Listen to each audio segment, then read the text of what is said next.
Jésus nous rend l'espérance en l'homme. Il ne le rabaisse pas à ce qu'il possède.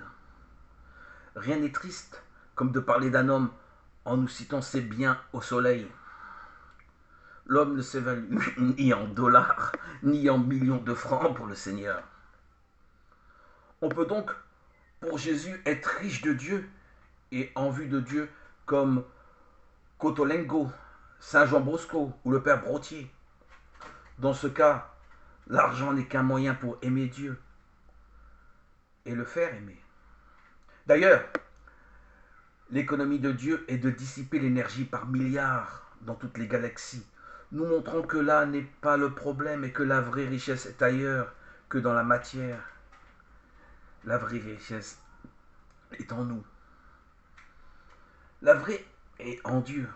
La vraie liberté chrétienne consiste à regarder les biens de la terre à leur juste valeur, des moyens et non des maîtres.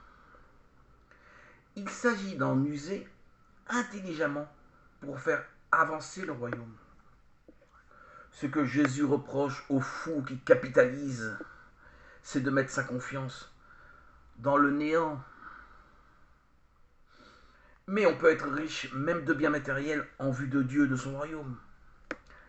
Ainsi en est-il de celui qui thésaurise pour lui-même et n'est pas riche en vue de Dieu. Luc 12, verset 21. Évitons les routes du matérialisme qui inspire tant d'idéologies ruineuses pour l'homme.